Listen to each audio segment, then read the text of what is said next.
हम नैतिक मुद्दों के बारे में पढ़ेंगे। एथेटिकल इशू भी बोला जाता है, एथिकल इशू भी बोला जाता है। ये क्या चीज़ है? यहाँ पे एथिकल इशू जो होता है, नेक्स्ट ईयर जब एग्ज़ाम हुआ था, नेक्स्ट ईयर ना बोल के अभी 2020 में जब एग्ज़ाम हुआ था बोर्ड का, तो उसमें एथेटिकल इशू पूछा गया था कि नैतिक मुद्दे क्या है करके।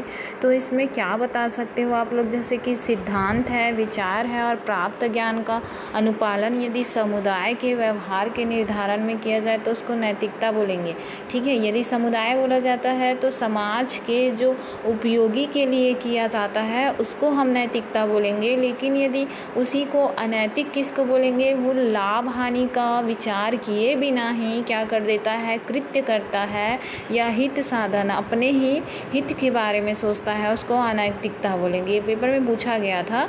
नैतिकता मुद्दे किसको बोला जाएगा? जिसमें क्या होता है, जो समुदाय के जो लाभ हानि के बारे में सोच कर तैयार किया जाता है उसको नैतिकता बोलेंगे। लेकिन यदि उसी को क्या किया जाएगा, समाज के हित के बारे में ना सोच के खुद के हित के बारे में सोचा जाता है, उसको अनैतिकता बोला जाता है। इसमें नैतिकता के बारे में बताया गया है, जिसमें इसको जो इसके ज्ञान होते हैं, ज्ञान को नियंत्रित कर जैव संसार में विनाश को रोका जाता है। इसमें क्या कर सकते हैं कि यदि जैव नैतिकता का उपयोग किया जाता है जिसके थ्रू जैव संसार में जो भी विनाश होने वाले हैं उसे रोका जा सकता है।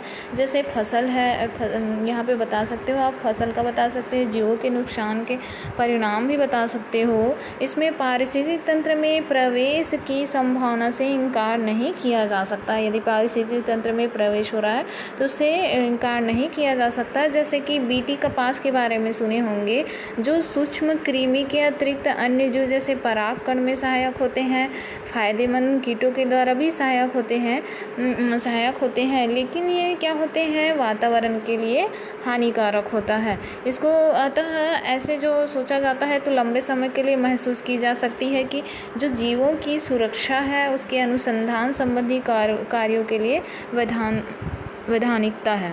ठीक है, इसके लिए अलग अलग बताया गया है। जैसे कि नए बने उत्पाद जैव खाद्य श्रृंखला और खाद्य जाल को प्रोवाइड कर, यदि कोई भी जो नया पौधा तैयार हो रहा है या जीव तैयार हो रहा है तो वो खाद्य श्रृंखला को भी प्रोवाइड करेगा और खाद्य जाल को भी प्रोवाइड करेगा। आप लोग जानते होंगे कि फर्स्ट जो होता है उत्पाद होता है, उसके बाद क्या होता है, उपभोक्ता। ठीक है, प्राथमिक, द्वितीयक, तृतीयक, ये उपभोक्ता होता है, या शाकाहारी, मांसाहारी और सर्वाहारी बोला जाता है। तो उसी तरह से हम इसको ले सकते हैं। क्या चीज़ लास्ट में आता है, अपघटक, जब मर जाते हैं दोनों तो उसको अपघटित कर दिया जाता है। तो ये जो खाद्य श्रृंखला और खाद्य जाल होता है उसको भी प्रभावित करता है। यदि कोई वातावरण के लिए नुकसानदायक जो होता है, यदि उसका बोल सकते हैं उद्गम हो गया है तो वो वातावरण के लिए बहुत ज़्यादा नुकसान होता है। वैसे ही अलग अलग तरह के जो प्रोटीन हैं वो उत्पाद अंतःक्रिया के द्वारा हानिकारक विषैले, अगर दो अलग अलग जो प्रोटीन हैं आपस में मिल जाते हैं तो दोनों के बीच क्या हो जाएगा, अंतःक्रिया हो जाएगा, जिसकी वजह से जो पदार्थ बनेगा वो विषैला हो जाता है, जिसका निर्मित करना सही नहीं होता है। आगे बता सकते हैं हम इसी के अंतर्गत फसलों में प्रयुक्त जीन अपरिंडों जैसे परागकण द्वारा स्थानांतरित होकर खरपतवार बना सकता है।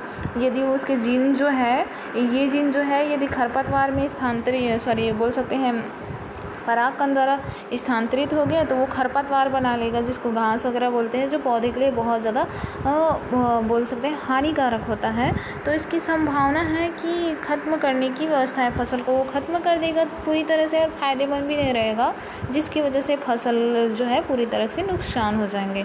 नेक्स्ट जो है, प्रयोग के नाम पर जंतुओं के साथ हो रहे निरंकुश व्यवहार को रोकना। यदि बहुत सारे जंतुओं में क्या किया जा रहा है, प्रयोग करते जा रहे हैं जिससे उसमें निरंकुश व्यवहार किया जा रहा है और कई सारे जीव जो है वो मर जाते हैं, उसमें भी क्या रोक लगाना बहुत ज़्यादा ज़रूरी होता है। जैसे कि आनुवंशिकी प्रदूषण से प्राकृतिक संतुलन को सुरक्षित रखना। आनुवंशिकी से भी बहुत सारे प्रदूषण होते हैं जिसकी वजह से क्या होता है, वातावरण थोड़ा प्रदूषित होता है, उसको भी संतुलित रखना बहुत ज़्यादा ज़रूरी होता है। ये भी जानते होंगे आप लोग कि जैसे कि एकाधिकार प्रयोक्ता हासिल करने अपनाए जाने वाले अनैतिकता को ऐसा कई सारे ऐसे साइंटिस्ट होते हैं जो मतलब बोल सकते हैं पैसा कमाने के लिए क्या करते हैं, अपने जो भी मतलब समाज उपयोगी होता है उसको क्या करते हैं, उससे अधिक दामों से दूसरे देशों को बेच दिया जाता है। तो वो क्या होता है, अनैतिक में आ जाते हैं। आयात निर्यात का नियमन होता है। बहुराष्ट्रीय जैसे बहुराष्ट्रीय कंपनी के हथकंडों से किसानों के अधिकार की रक्षा करनी होगी, क्योंकि यदि वो क्या करेंगे, दूसरे को यदि बेच देते हैं तो किसानों को जो मिलने वाला लाभ होता है वो उनको नहीं मिल पाता है। ठीक है, इसी तरह से यहाँ पे जीएम फसलों की कीमतों में नियंत्रण। ये जीएम फसल जो होते हैं वो बहुत ज़्यादा महंगे होते हैं। यदि उसको बोल सकते हैं कि उसको सस्ता कर दिया जाए तो किसानों के लिए बहुत ज़्यादा उपयोगी होगा और प्लस इसके अलावा लाभ भी होगा। जीएम फसलों को विकसित करना संगठन या व्यक्ति के द्वारा लगाए गए संसाधनों, समय और मूल्यांकन पर किया जाता है। जैव विविधता के लिए उत्पन्न संकटों से रक्षा की जा सकती है। जैव विविधता में जो उत्पन्न होने वाले संकट हैं उससे भी क्या कर सकते हैं, रक्षा की जा सकती है। अब यहाँ पे जो आगे हम जो नेक्स्ट टॉपिक है, इसके बाद की जो टॉपिक है वो आगे हम पढ़ेंगे।